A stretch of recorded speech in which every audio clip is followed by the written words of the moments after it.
अस्सलाम वालेकुम। जी बेटा, क्या हाल है? उम्मीद है बेटा आप सब लोग खैरियत से होंगे। अच्छा बेटा, हम तीन टर्म वाला यूनियन देखते हैं कैसे फाइंड करते हैं। जैसे for example associative law, associative property union में क्या होती है? एसोसिएटिव का मतलब होता है थ्री टर्म, तीन टर्म आएंगे। जैसे A B C, A union B, B union C. आपके पास ये प्रॉपर्टी होती है बी यूनियन सी और यूनियन ए की इक्वल आ जाएगी आपके पास। इसमें तीन टर्म यूज़ होगी। पहले दो वैल्यू को हम यूज़ करें, सॉल्व करेंगे, बाद में तीसरी वैल्यू को सॉल्व करेंगे, जिसमें ब्रैकेट लगी हुई है हमारे पास। देखे, ए यूनियन, पहले बी यूनियन सी को सॉल्व करेंगे, बाद में जो बी यूनियन सी का आंसर आएगा उसके साथ ए यूनियन कर देंगे, ए का यूनियन कर देंगे। इसी तरह इसकी राइट हैंड साइड देखे, पहले ए यूनियन बी को सॉल्व करें, जो उसका आंसर आएगा हम यूनियन सी के साथ यूनियन, जो सी के साथ यूनियन कर देंगे बेटा उसका। एसोसिएटिव का मतलब थ्री होता है, तीन टर्म आएंगी। ठीक है बेटा, अब इसी से रिलेटेड क्वेश्चन करते हैं। कोई भी एग्जांपल ले लेंगे, मतलब इसमें आपको इसका मेथड आना चाहिए। यूनियन में मतलब क्या होता है, सभी वैल्यू का हम इकट्ठी कर देते हैं। अब एसोसिएटिव का मतलब क्या हुआ, तीन टर्म आएगी। पहले दो वैल्यू को सॉल्व करेंगे, दो वैल्यू को सॉल्व करके तीसरी वैल्यू के साथ उसका यूनियन कर देंगे। अब इसी की एग्जांपल लेते हैं। एग्जांपल हमारे पास ये है, हमने ए की वैल्यू हमारे पास क्या, 1 2 3 4 5। बी की वैल्यू हमारे पास क्या, 2 4 6 8। सी की वैल्यू हमारे पास क्या, 1 3 5 7। सबसे पहले हम लेफ्ट हैंड साइड सोल्व करते हैं। लेफ्ट हैंड साइड हमारे पास क्या है, A union bracket B union C. BODMAS का बेटा रूल है, सबसे पहले हम ब्रैकेट वाले हिस्से को सॉल्व करते हैं। ब्रैकेट वाला हिस्सा हमारे पास क्या है, बी यूनियन सी। पहले हमने बी यूनियन सी को सॉल्व करना है। अब बी यूनियन सी को सॉल्व करने जा रहे हैं बेटा। बी यूनियन सी, बी की वैल्यू हमारे पास क्या है, 2 4 6 8। यूनियन सी की वैल्यू हमारे पास क्या, 1 3 5 7। यूनियन में क्या करता है, सभी वैल्यू को हम इकट्ठा कर देते हैं एक ही सेट में। अगर वो कोई वैल्यू रिपीट हो रही है उसको वन टाइम लिखते हैं।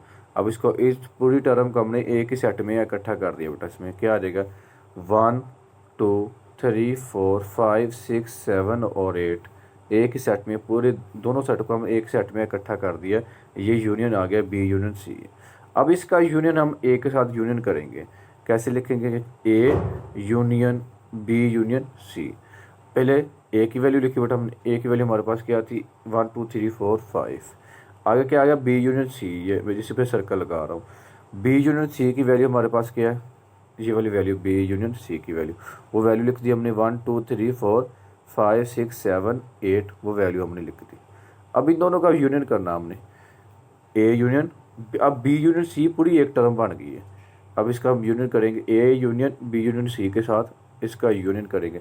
इसमें हम क्या करेंगे, सभी वैल्यू को हम इकट्ठा करके लिख देंगे। क्या आ जाएगा, जो वैल्यू टू टाइम आ रही उसको वन टाइम लिखेंगे, 1 2 3। अब देखें, 1 इधर भी है इधर भी है, दोनों तरफ है 1, एक वन टाइम लिखेंगे। 2 इधर भी है उधर भी है, उसको वन टाइम भी। 1 2 3 4 5 6 7 और 8 हमने इसको इकट्ठा करके बेटा लिख दिया। ये हमारी लेफ्ट हैंड साइड आ गई। A union bracket start, B union C bracket close बेटा। ये थी हमारी लेफ्ट हैंड साइड। अब हम राइट हैंड साइड सॉल्व करते हैं, देखते हैं वाकई इन दोनों के आंसर सेम आते हैं या नहीं आते। अब देखें, इसकी हम करते हैं राइट हैंड साइड। अब देखें राइट हैंड साइड बेटा हमारे पास क्या है, A union B union C. सबसे पहले हम इस ब्रैकेट वाले हिस्से को सॉल्व करेंगे, क्योंकि बॉडमस का रूल हमने ये किया भी हुआ है क्लास 6 में। अब देखें बेटा, ए यूनियन बी आपके पास वैल्यू क्या है, ए की वैल्यू हमारे पास है 1 2 3 4 5 और यूनियन बी की वैल्यू हमारे पास क्या है, 2 4 6 8। अब दोनों का यूनियन किया है। यूनियन मतलब हम दोनों को वैल्यू को इकट्ठा करके एक ही सेट में लिख देंगे। जो वैल्यू टू टाइम आ रही है या थ्री टाइम आ रही उसको हम वन टाइम ही लिखेंगे सेट में। क्या आ गया, 1 2 3 4 5 6 8। अब इसका यूनियन, ए यूनियन बी का यूनियन हम सी के साथ यूनियन करेंगे, क्योंकि अब ए यूनियन बी हमारे पास एक ही टर्म बन गई है वाली। अब इसका union, A union B bracket close union C. पहले ए यूनियन बी आ रहा है, पहले ए यूनियन बी की वैल्यू लिख देंगे, बाद में यूनियन सी की वैल्यू लिख देंगे। अब दोनों का हमने यूनियन किया बेटा। क्या किया हमने, दोनों का यूनियन किया। कि आपके पास आ गई, दोनों को यूनियन कर दें, इकट्ठे कर दें एक ही ब्रैकेट में। क्या आ जाएगा, 1 2 3 4 5 6 7 8, ये हमारा आंसर आ गया। जो वैल्यू 2 टाइम थी उसको 1 टाइम लिखना था। ये हम पूरी दोनों वैल्यू को हम एक ही सेट में हमने लिख दिया। अब देखिए हमारे दोनों आंसर सेम आए। लेफ्ट हैंड साइड का भी यही आंसर आया था 1 2 3 4 5 6 7 8, और राइट हैंड का साइड का भी हमारे पास यही आंसर आया। अब बेटा कोई भी क्वेश्चन इससे रिलेटेड आ जाए आपने सॉल्व इसी मेथड से करना है। सबसे पहले उसके ब्रैकेट वाले हिस्से को सॉल्व करना, बाद में उसका दूसरी वैल्यू के साथ यूनियन करा दे, वो आपके आंसर दोनों सेम आ जाए। वैल्यू चेंज हो सकती है बेटा, मेथड इसका यही होगा। ये थी हमारी लेफ्ट हैंड साइड इक्वल आ गई राइट हैंड साइड की। अब इंटरसेक्शन का देख लेते हैं। जब यहाँ दो वैल्यू का इंटरसेक्शन आ जाए या यहाँ यूनियन आ जाए, वो कॉम्पिटिटिव लॉ होता है। क्या होता है? Competitive law. वो यूनियन प्रॉपर्टी और इंटरसेक्शन प्रॉपर्टी, यहाँ पे इंटरसेक्शन और वो कॉम्पिटिटिव इंटरसेक्शन प्रॉपर्टी होगी, या अगर यूनियन आ जाता है तो कॉम्पिटिटिव यूनियन प्रॉपर्टी होनी थी। अब इंटरसेक्शन में भी क्वेश्चन कोई भी आ सकता है बेटा, आपको पूछा जा सकता है, तो उसमें आपने घबराना नहीं है। उसमें यही पता होना चाहिए इंटरसेक्शन में जो दोनों में सेम वैल्यू हो वो आ जाती है, और यूनियन में हम इकट्ठे कर देती हैं, क्योंकि मेथड बेटा वही होता है, सिर्फ इसकी वैल्यू चेंज हो सकती है। इसकी पहले सबसे पहले हम लेफ्ट हैंड साइड सॉल्व करते हैं। लेफ्ट हैंड साइड हमारे पास क्या है? A intersection B, A intersection B है हमारे पास, ए इंटरसेक्शन बी हमारे पास लेफ्ट हैंड साइड है। अब देखें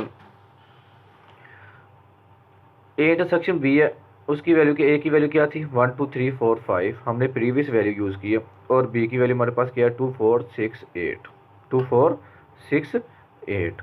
अब दोनों का इंटरसेक्शन करेंगे। इंटरसेक्शन में दोनों में सेम वैल्यू कौन सी आ रही है? इधर भी 2 है, इधर भी 4, 2 इधर भी है और 4 इधर भी है। ये देखिए आपके पास 4 इधर भी आ रहा है। अब देखें जो दोनों में सेम वैल्यू थी वो हमने लिख दी इंटरसेक्शन में। क्या आंसर आ गया? 2 और 4। अब इसकी राइट हैंड साइड सोल्व करते हैं। Right hand side B intersection A, पहले बी की वैल्यू लिखी हमने बेटा 2 4 6 8, बाद में ए की वैल्यू लिखी, क्योंकि इधर पहले बी आ रहा था इसलिए पहले बी की वैल्यू लिखी। इंटरसेक्शन बाद में ए की वैल्यू 1 2 3 4 5। अब दोनों का इंटरसेक्शन किया, दोनों में सेम वैल्यू कौन सी आ रही? 2 4, इधर कौन सी वैल्यू? 2 और 4, दोनों में सेम वैल्यू आई, वो हमने लिख दी। जो दोनों में सेम और कॉमन वैल्यू होती है वो लिख दी। अब देखिए दोनों साइडें इनकी इक्वल आ गई, तो उसका मतलब ये भी प्रूव हो गया ए इंटरसेक्शन बी इक्वल है बी इंटरसेक्शन ए। उम्मीद है बेटा आप लोगों को इन क्वेश्चन की समझ आई होगी। अब इनसे रिलेटेड मैंने आप लोगों को एक असाइनमेंट देनी है। वैल्यू चेंज होगी, मेथड बेटा इनका यही होगा। ठीक है, वो आप लोगों ने सॉल्व करके मुझे लाजमी सेंड करनी है। ठीक है, ओके, अल्लाह हाफिज़, अपना ख्याल रखिएगा बेटा।